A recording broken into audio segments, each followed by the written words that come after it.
예수께서 다시 바닷가에서 가르치시니 큰 무리가 모여들거늘 예수께서 바다에 떠있는 배에 올라앉으시고 온 무리는 바닷가 육지에 있더라. 이에 예수께서 여러 가지를 비유로 가르치시니 그 가르치시는 중에 들으라.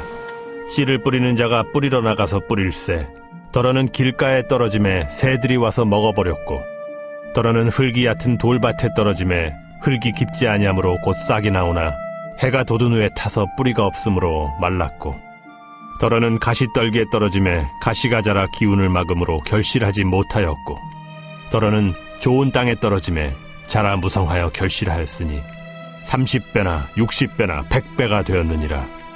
들을 귀 있는 자는 들으라.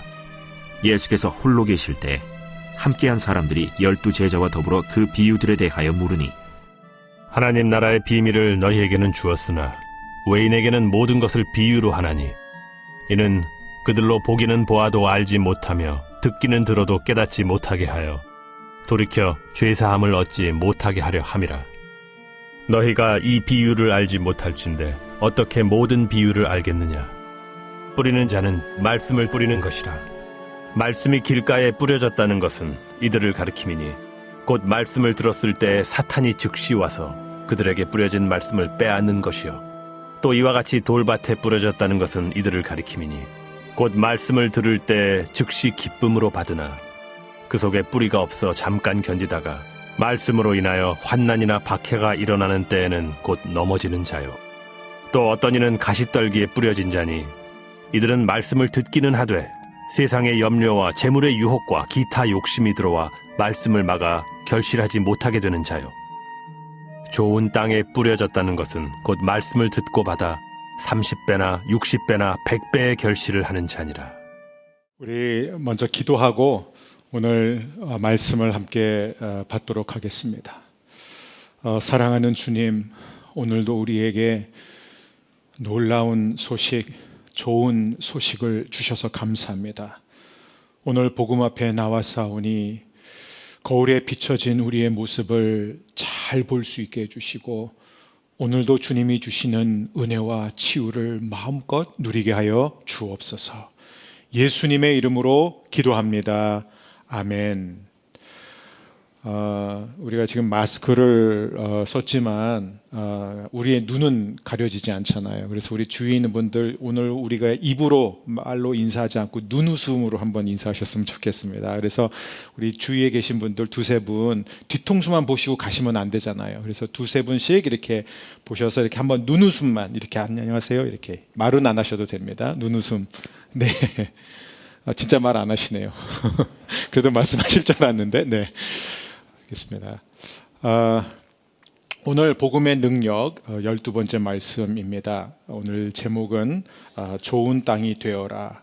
먼저 여러분 모두를 축복합니다. 여러분의 마음밭이 하나님 보시기에 좋은 땅이 되시기를 바랍니다. 이럴 때 아멘이 좀 귀가 아플 정도로 나와야 됩니다. 예, 다시 한번 여러분 모두가 좋은 땅이 되시기를 축복합니다. 아멘.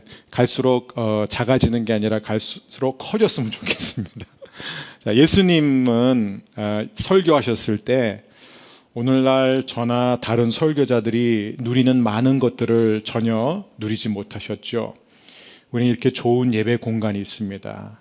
예수님에게는 이런 좋은 시설이 없었어요. 우리는 영상 장비도 있고 음향 장비도 있죠.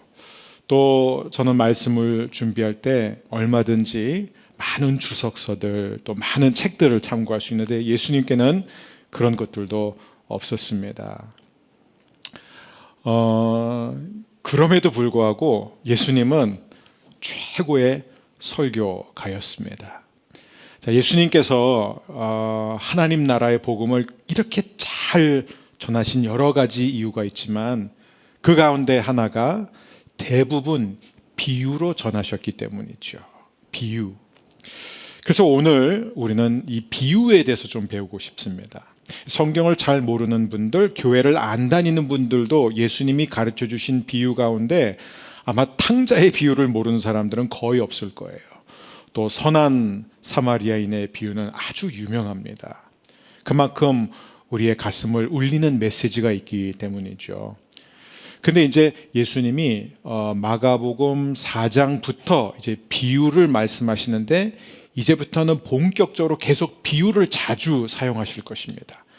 그렇기 때문에 우리가 다른 모든 비유들, 즉 마가복음이 전하는 하나님 나라의 핵심을 이해하기 위해서는 이 첫 번째 비유를 잘 이해해야 됩니다. 이 첫 번째 비유를 잘 이해하려면 먼저 우리가 비유가 무엇인지 명확하게 이해를 하고 있어야 되죠. 저는 최대한 간단하게 설명을 드릴게요. 왜냐하면 비유에 대한 너무 다양한 설명들이 너무 많아요. 책을 읽을 때마다 비유를 너무 복잡하게 설명하더라고요. 그래서 우리가 꼭 알아야 할 비유의 4가지만 여러분과 함께 나누고 싶습니다. 자, 우리가 왜 비유를 알아야 되느냐? 예수님이 직접 13절에서 말씀하셨어요. 또 이르시되 너희가 이 비유를 알지 못할진대 어떻게 모든 비유를 알겠느냐? 이 첫 번째 비유를 우리가 이해하지 못하면 나머지 모든 비유들을 우리가 이해하지 못한다는 것입니다.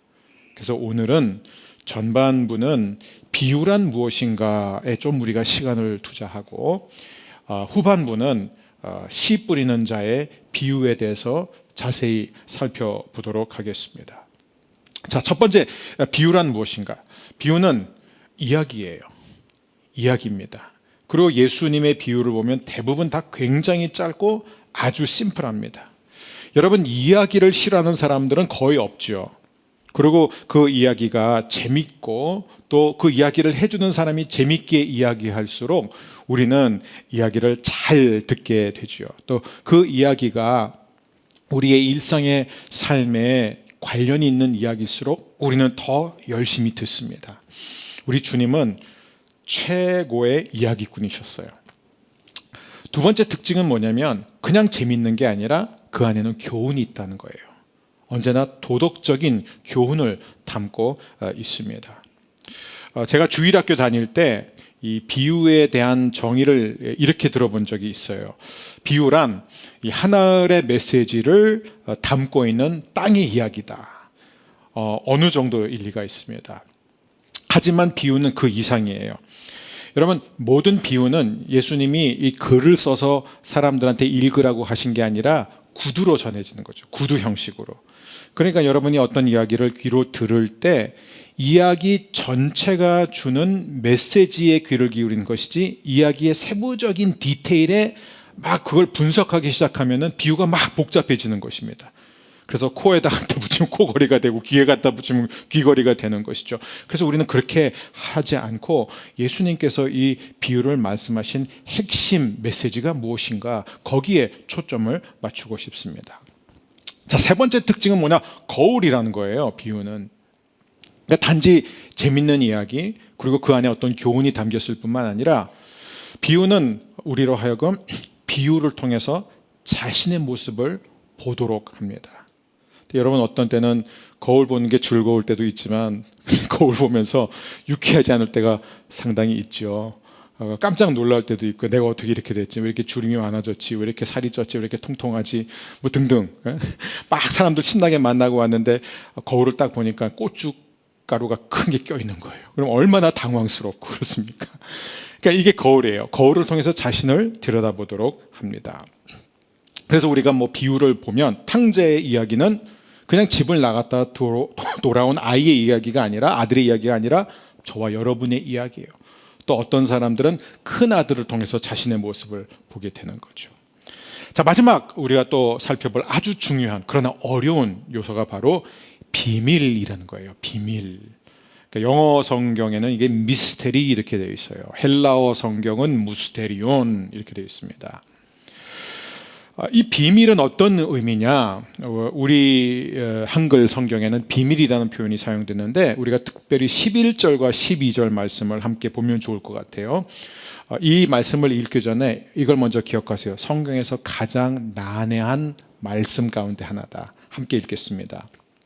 이르시되 하나님 나라의 비밀을 너희에게는 주었으나 외인에게는 모든 것을 비유로 하나니 이는 그들로 보기는 보아도 알지 못하며 듣기는 들어도 깨닫지 못하게 하여 돌이켜 죄사함을 얻지 못하게 하려 함이라. 와, 이 말씀은 굉장히 어려워요. 이 말씀을 이해하면 더 어려워질 수도 있습니다. 아니, 예수님은 모든 사람들에게 하나님의 나라를 전하기 위해서 오신 게 아닌가? 모든 사람들이 구원받고 모든 사람들이 죄사함 받기를 원하시는 게 아닌가? 그래서 우리 예수님은 어디를 가시든지 계속해서 죄사함의 복음을 외치시지 않았는가? 근데 이 말씀을 보니까 예수님이 의도적으로 사람들로 하여금 봐도 알지 못하고 들어도 깨닫지 못하게 하기 위해서 비유로 말씀하신다. 그러니까 이걸 우리는 어떻게 해석해야 되느냐? 이 헬라어 무스테리온, 이 미스테리의 이 의미는 감추어졌다 이거예요. 감추어졌다. 감추어지면 못 보는 것이죠. 야, 나는 저 사람이 어떻게 저렇게 큰 부자가 됐는지 모르겠어. 그러면 우리는 그게 비밀이에요. 미스테리인 거죠. 근데 그 사람이 어떻게 부를 축적하게 되는지를 우리가 알게 되면 그것은 더 이상 비밀이 아니에요. 그건 더 이상 미스테리가 아니라는 것입니다. 자, 예수님이 이 비유를 말씀하셨을 때 사실 아무도 알아듣지 못했어요. 제자들도 아무도 이해하지 못했어요. 그런데 오늘 말씀을 보니까 제자들과 몇몇 사람들은 따로 남아서 예수님을 찾아가서 예수님께 물어봅니다. 방금 말씀하신 그 비유의 뜻이 무엇입니까? 우리는 모르겠습니다. 그때 예수님이 하신 말씀이 내가 너희에게는 이 비밀을 가르쳐 줄 것이다. 하지만 다른 사람들에게는 계속 비유로만 말할 것이다. 그래서 그들로 하여금 봐도 알지 못하고 들어도 깨닫지 못해서 결국 죄사함을 받지 못하게 할 것이다. 이렇게 말씀하신 거예요. 자, 이게 어떤 의미냐면 쉽게 생각하면 이거예요. 진리를 몰라야 할 사람들은 계속 모를 것이고 진리를 알아야 할 사람들은 알아가게 될 것이다. 이거를 좀 더 쉽게 설명하자면 비유란 무엇인가? 진리를 알고자 하는 사람들은 진리와 점점 가까워질 것이고 진리에 관심이 없고 진리를 듣고자 하지 않는 사람들은 진리를 들으면 들을수록 더 진리와 멀어질 것이다. 제자들과 함께 있는 사람들은 비유를 듣고 이해하지 못하자 포기하지 않았습니다. 예수님께 따로 찾아가서 이 비유를 우리에게 설명해 달라고 하셨고 예수님은 기꺼이 설명해 주셨다는 것이죠. 여러분, 이게 왜 오늘날 우리에게 중요합니까? 오늘날도 하나님의 말씀이 선포될 때 늘 일어나는 현상입니다. 하나님의 말씀은, 이 비유는 특별히 거울과 같아요. 그래서 우리로 하여금 하나님은 그 거울을 들여다보도록 하세요. 근데 그 거울에 비춰지는 우리의 영적 모습이 처참하거든요. 정말 비참하거든요. 그러니까 대부분의 사람들은 그걸 못 보는 거예요. 보기 싫은 거예요. 감당이 안 되는 거예요. 근데 그것을 들여다보는 사람, 하나님이 말씀을 통해서 나에게 주시는 그 메시지, 너는 죄인이다. 예수 그리스도와 십자가 외에는 네가 이 땅에서 쌓는 어떤 선도 하나님 앞에서 선한 것이 될 수 없다. 다 쓰레기다. 근데 그거를 받아들이지 못하는 거예요. 아니, 내가 이렇게 열심히 살았고 내가 남들보다 착하게 살았고 내가 도덕적이고 선한 일들을 많이 했는데 그게 왜 아무 의가 될 수 없어? 이렇게 생각하는 거예요. 거부하는 거예요. 그러나 하나님의 말씀이 내가 죄인이다. 나는 죽을 수밖에 없는 죄인이다. 복음 외에는 우리에게는 어떠한 소망이 없다라는 그것을 받아들이는 사람. 즉 거울에 비춰진 자신의 모습을 받아들이고 그것을 고치기를 원하는 사람은 진리의 말씀을 들을 때마다 그 말씀이 깨달아지고 그 말씀 앞에 가까이 나가게 되지만, 그러나 말씀이 나에 대해서 하시는 그 말씀 메시지를 내가 받아들이지 않고 거부하는 사람은 아무리 들어도 그는 진리로부터 점점 멀어지기만 할 것이다. 저는 우리 사랑하는 성도님 여러분 모두가 진리를 들으면 들을수록 더 진리에 가까워지는 천국 백성이 되시기를 주 이름으로 축복합니다. 말씀을 전할 때 어떤 분들은요 정말 집중해서 듣습니다. 얼마나 집중하냐면 한마디도 놓치지 않기 위해서 있는 힘을 다해 집중합니다. 그런데 어떤 분들은요 매주 교회 나와 있고 매주 앉아 있지만 이 말씀이 시작된과 동시에 자기 세계로 들어가요. 관심이 없는 거예요. 진리에 관심이 없습니다. 예수님 시대 때도 보십시오. 지금 많은 무리들이 다 예수님 앞에 왔어요. Everyone's welcome. 누구든지 나올 수 없어요. 나올 수 있어요. 죄송해요. 나올 수 있어요. 뭐 방역 패스 뭐 그런 거 다 없어요. 그냥 누구든지 예수님 앞에 나오면 되는 거예요. 그러나 이 사람들이 다 같은 이유로 나오지 않았잖아요. 어떤 사람들은 정말 죄사함의 복음을 듣고 싶어서 나온 거예요. 어떤 사람은 정말 하나님이 너무 알고 싶어서 나왔어요. 진리에 목말라서 나왔는데 어떤 사람들은 그런 게 아니에요. 단지 기적을 바라는 거예요. 자기의 마음의 소원을 이루어주기를 원한 거예요. 뭐 죄사함의 복음, 하나님의 나라에 대해서 전혀 관심 없습니다. 그리고 어떤 사람들은요, 그냥 사람들이 우르르 가니까 뭐지 하고 따라왔어요. 그러면 어떻게 이 사람들을 구분하느냐? 그 사람들을 걸러내는 것이 바로 비유입니다. 비유는 들을 귀 있는 자들은 계속 듣게 되는 것이고, 들을 귀가 없고 들을 마음이 없는 사람들은 들어도 깨닫지 못하는 것입니다. 사랑하는 여러분 모두에게 이 비유뿐만 아니라 마가복음에 계속해서 등장하는 모든 비유를 통하여 우리가 하나님의 나라를 선명하게 보고 깨닫게 되기를 주의 이름으로 축복합니다. 자, 이제 우리가 비유로 들어가겠습니다. 이제 전반부 끝, 후반부. 자, 예수님의 이 첫 번째 비유가 바로 씨 뿌리는 자의 비유죠. 우리가 이미 살펴봤지만 예수님을 따라다니는 수많은 무리들 가운데 상당히 많은 사람들이 당장의 어떤 병 고침을 원하고, 그렇죠? 귀신으로부터 자유함을 원하고, 또 자신이 갖고 있는 여러 가지 제목들, 문제, 이 해결을 바라면서 예수님을 찾아왔습니다. 그런데 예수님은 시종일관 죄사함의 복음을 전하는 일에 모든 초점을 맞추시죠.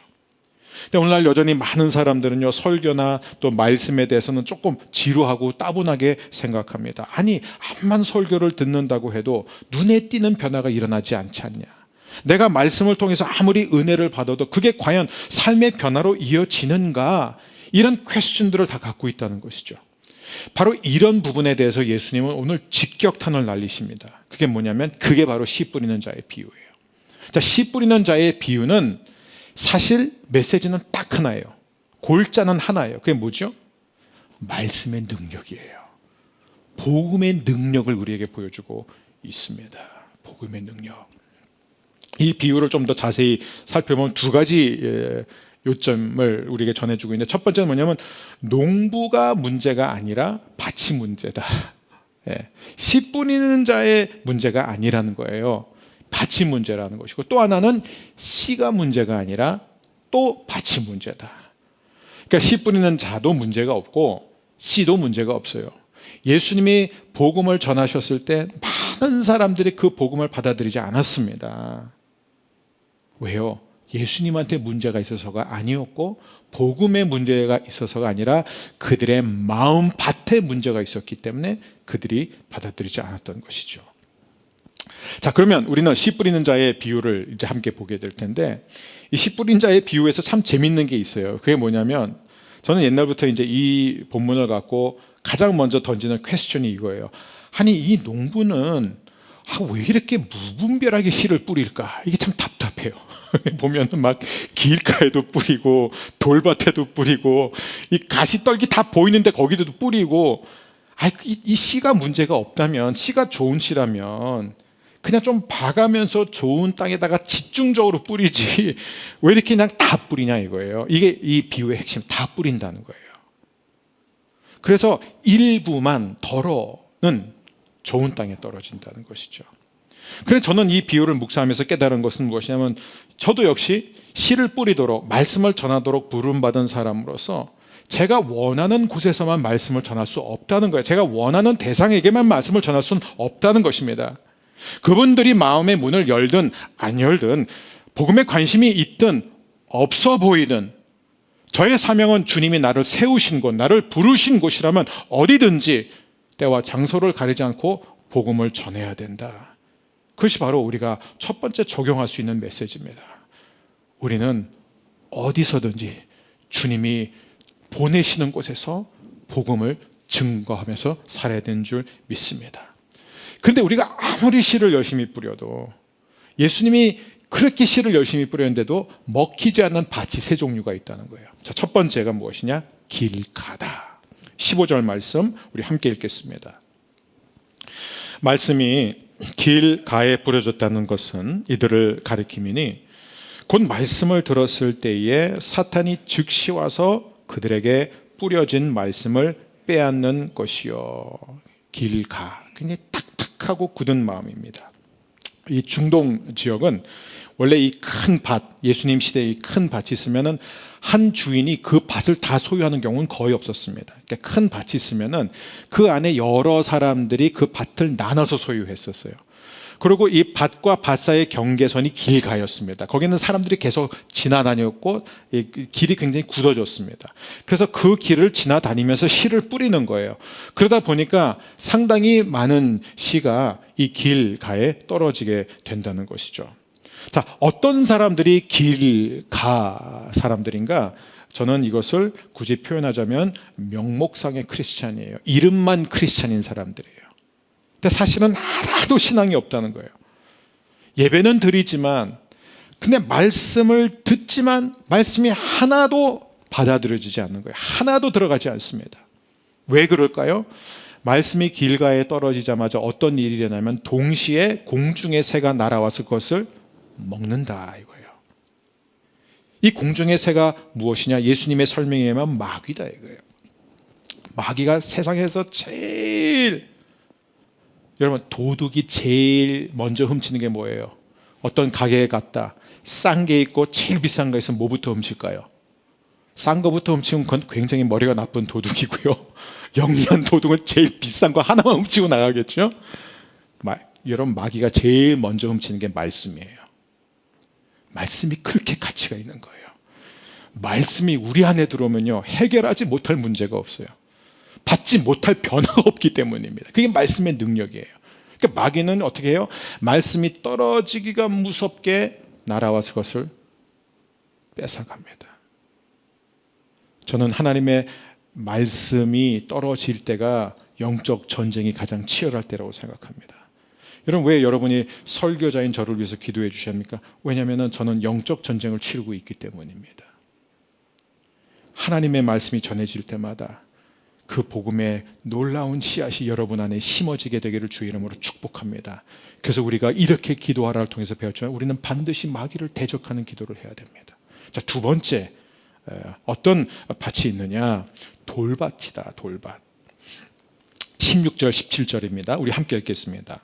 또 이와 같이 돌밭에 뿌려졌다는 것은 이들을 가리킴이니 곧 말씀을 들을 때 즉시 기쁨으로 받으나 그 속에 뿌리가 없어 잠깐 견디다가 인하여 환난이나 박해가 일어나는 때에는 곧 넘어지는 자요.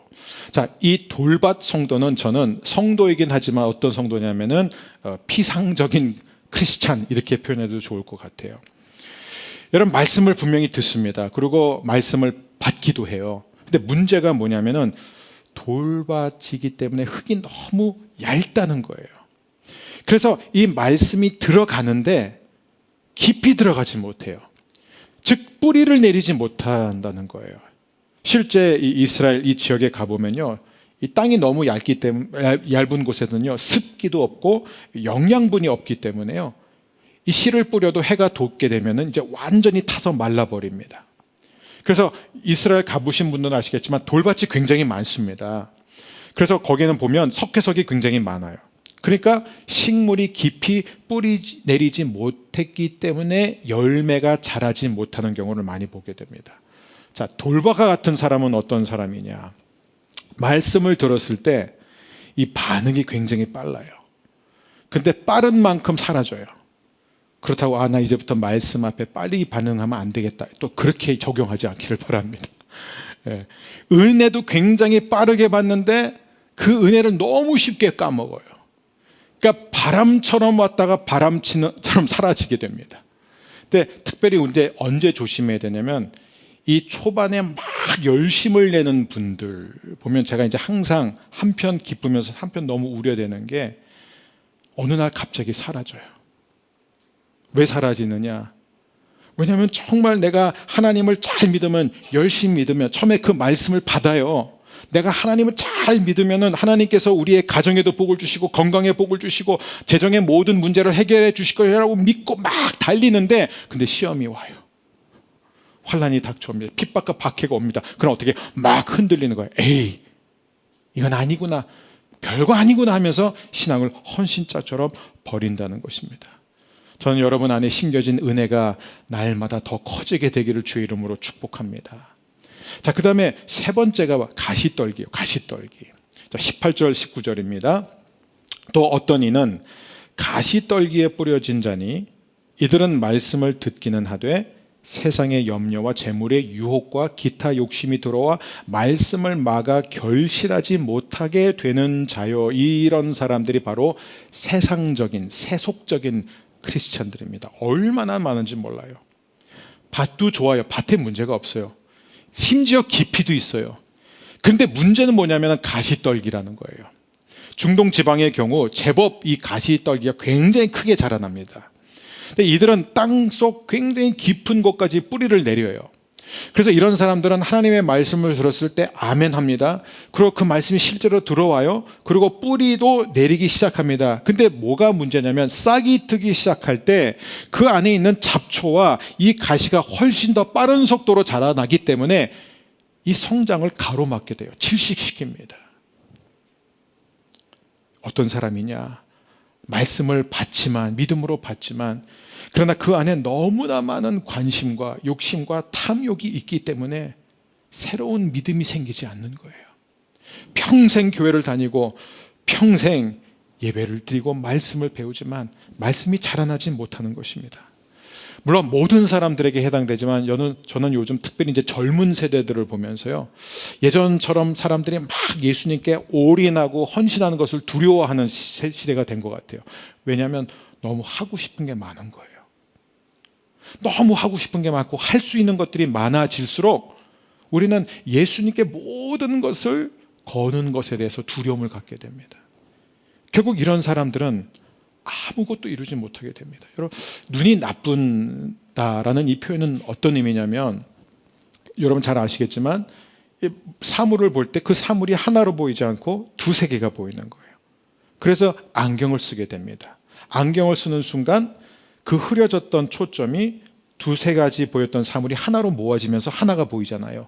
그게 바로 눈이 나쁘고 좋은 것의 차이죠. 눈이 좋다는 것은 한마디로 하나를 볼 수 있는 것. 근데 눈이 안 좋은 것은 이게 두세 가지를 동시에 보는 것입니다. 예수님이 이 부분에 대해서도 자세하게 설명해 주십니다. 다른 데서. 근데 여러분 보십시오. 똑같은 거예요. 그들이 보기는 보아도 알지 못한다는 것은 무엇이냐면, 그 안에 너무 많은 생각과 너무 많은 관심이 이미 자리 잡고 있기 때문에 하나님의 말씀을 들어 그 말씀만 보지 못한다는 거예요. 저는 오늘도 하나님께서 이 말씀의 검을 통해서 성령의 능력으로 여러분 안에 있는 모든 가시떨기를 다 태워 주시기를 바랍니다. 그래서 하나님의 말씀을 들을 때 정말 그 말씀에 집중할 수 있게 되기를 바랍니다. 예배 60분 동안 나는 과연 정말 집중하고 있는가? 설교 30분 동안 나는 정말 한마디도 놓치지 않고 그 속에 담겨있는 복음, 하나님이 나에게 주시는 그 메시지에 귀를 기울이고 있는가? 우리는 끊임없이 하나님 앞에서 우리 자신을 점검해야 되는 줄 믿습니다. 자, 근데 여기까지는 좀 비참해요. 아이고, 뭐 길가에 떨어지고 돌밭에 떨어지고 가시떨기에 떨어지고 조금 나아졌어요. 근데 다 열매가 없어요. 다 열매가 없어요. 열매가 없는 거 다 마찬가지예요. 그런데도 우리가 다시 질문을 던지면 왜 씨 뿌린 자는 계속 씨를 뿌리냐 이거예요. 이유는 하나입니다. 일부가 좋은 땅에 떨어지기 때문입니다. 좋은 땅에 떨어지기 때문이에요. 자, 8절 말씀입니다. 더러는 좋은 땅에 떨어짐에 자라 무성하여 결실하였으니 30배나 60배나 100배가 되었느니라 하시고, 20절 좋은 땅에 뿌려졌다는 것은 곧 말씀을 듣고 받아 30배나 60배나 100배의 결실을 하는 자니라. 바로 여기에 농부가 계속해서 씨를 뿌리는 이유가 있습니다. 여러분, 저도 씨를 뿌리는 자로서, 복음을 전하는 자로서 너무 잘 알아요. 예수님보다 못해도 한참 못하는 제가 복음을 전할 때 여전히 많은 분들은 그 복음을 듣지 않습니다. 들어도 알지 못해요. 관심이 없어요. 튕겨져 나갈 때가 너무 많다는 거예요. 그럼에도 불구하고 저는 말씀을 전할 때마다 왜 힘이 있느냐, 왜 소망이 있느냐, 왜 믿음이 있느냐, 그 이유는 하나예요. 좋은 땅이 있기 때문이에요. 좋은 땅에 반드시 떨어지기 때문에 그렇습니다. 여러분 한번 이렇게 생각해 보면 어떨까요? 제가 좋은 씨앗을 이제 20개를 갖고 왔어요. 그래서 뿌립니다. 막 뿌려요. 멀리 뿌려요. 그런데 안타깝게도 대부분이 다 길가 아니면 돌밭, 가시떨기에 떨어져요. 근데 다행히 하나가 좋은 땅에 떨어졌습니다. 근데 그 좋은 땅에 떨어진 씨가 어떻게 돼요? 30배, 60배, 100배의 열매를 맺게 됩니다. 그럼 여러분 성공한 거예요? 성공 안 한 거예요? 성공한 거죠. 19개 버려도 괜찮아요. 씨 하나가 좋은 땅에 떨어지면 100배의 열매를 맺게 되기 때문입니다. 전 여러분 모두가 이와 같이 성공하는 풍성한 인생이 되시기를 주 이름으로 축복합니다. 자, 이제 우리는 이 비유를 이제 마무리하면서 몇 가지 생각을 했으면 좋겠습니다. 여러분 농부에게 반드시 필요한 게 두 가지가 있는데 인내심과 확신이에요. 너무 당연하죠. 여러분 씨를 뿌리면 바로 자라납니까? 아니에요. 봄에 뿌리면 한참 기다려야 됩니다. 그러니까 당장 어떤 빠른 이익을 볼 수는 없어요. 그러니까 성질이 급한 사람은 절대로 농부에서는 안 되죠. 그다음에 두 번째는 뭐냐면 확신이 있어야 됩니다. 에휴, 이 씨 뭐 내가 뿌려봤자 어차피 안 나올 건데, 이런 마음으로는 씨를 뿌릴 수가 없는 것이죠. 농부가 계속해서 씨를 뿌리는 이유는 뭐냐면 좋은 땅에 떨어진 씨앗들이 아주 건강하게 자랄 것을 믿기 때문입니다. 여러분 왜 인내심과 확신이 필요하냐면 하나님의 복음, 이 씨앗에는요 엄청난 생명력이 있기 때문에 그래요. 그 생명이 얼마나 강하냐면은 28절을 보게 되면 예수님이 이렇게 말씀하세요. 땅이 스스로 열매를 맺을 것이다. 땅이 스스로 열매를 맺다. 이 스스로가 헬라어로 오토마토스예요. 오토마토스. 여기서 나온 영어 단어가 오토매틱이에요. 저절로요. 저절로. 우리가 뭘 안 해도 됩니다. 이게 하나님의 말씀의 능력이에요. 이게 복음이 내가 하는 게 아니에요. 그 복음이 내 안에 들어오면 그 복음 안에 있는 엄청난 생명이 우리 안에 들어와서 당장의 눈에 안 보이지만요, 그게 싹이 트기 시작합니다. 그러면 그 힘이 내 안에서 나오기 시작하는 거예요. 그 활동력이 내 삶을 통해 드러나기 시작합니다. 그리고 제일 아름다운 게 뭔지 아세요? 씨의 특징은 재생산의 능력이 있다는 거예요. 그래서 여러분 이 씨를 받은 사람, 복음을 받은 사람은 30배, 60배, 100배의 열매를 맺는다는 게 뭐냐면 가만히 있을 수가 없습니다. 그 안에 생명력이 계속해서 나타나기 때문에 그분 또한 다른 사람들이 계속해서 씨를 뿌리는 거예요. 여러분 왜 씨 뿌리는 자가 누구인지 예수님이 구체적으로 안 밝히셨는지 아세요? 왜냐하면 모든 크리스찬들이 씨 뿌리는 자예요. 하나님만이 아니라, 예수님만이 아니라, 예수님의 제자들뿐만 아니라 설교자들과 선교사들뿐만 아니라 여러분 모두가 여러분의 가정 안에서, 여러분의 일터 안에서, 이 사회 가운데서 만나는 모든 사람들에게 복음의 씨앗을 뿌리는 선한 농부가 되시기를 주의 이름으로 축복합니다. 우리는 다 농부로 부름을 받았습니다. 오늘 말씀을 마무리합니다. 여러분 왜 우리가 갖고 있는 급한 기도 제목, 우리 마음의 소원, 가정과 일터와 재정의 축복, 어떤 기적보다도 우리가 말씀을 훨씬 더 사모해야 할까요? 왜 복음이 우리의 삶의 모든 것이 되어야 됩니까? 하나님의 말씀만이 능력이 있기 때문입니다. 하나님의 말씀만이 생명을 갖고 있기 때문에 그렇습니다. 여러분 기억하세요. 씨 뿌리는 자의 문제다 한만 얘기해도 여러분만 손해예요. 씨 뿌리는 자에는 문제 없어요. 물론 씨를 좀 재미없게 뿌리는 사람들이 있죠. 그러나 씨 뿌리는 자의 문제가 근본이 아니고, 씨앗이 문제가 아니고, 언제나 문제는 바로 우리의 마음 밭입니다. 주님 나의 마음을 살펴 주옵소서. 들을 귀 있는 자는 들으라. 저는 여러분 모두가 좋은 땅이 되기를 바랍니다. 하나님의 말씀을 들으면 들을수록 여러분의 마음이 더 부드러워지고 지혜를 더 흡수하고 그 말씀을 더 알아가기를 원하며, 그래서 이름뿐인 신앙, 피상적인 신앙, 세속적인 신앙이 아니라 오직 말씀에 순종하고 말씀 안에서 저절로 열매가 풍성하게 드러난, 그래서 본인이 가장 놀라요. 와, 어떻게 이런 성공, 이러한 기적이 내 삶 가운데 일어날 수 있을까? 이것이 바로 하나님이 원하시는 30배, 60배, 100배의 결실을 맺는 삶이에요. 자, 어떤 성도가 좋은 밭을 가진 성도냐? 오늘 마지막으로 시편 1편 1절에서 3절을 우리가 함께 읽겠습니다. 현대인의 성경입니다. 복 있는 사람은 악한 자들의 말을 듣지 않고 죄인들을 본받지 않으며 하나님을 조롱하는 자들과 어울리지 않고 여호와의 율법을 즐거워하여 그 율법을 밤낮 묵상하는 자이다.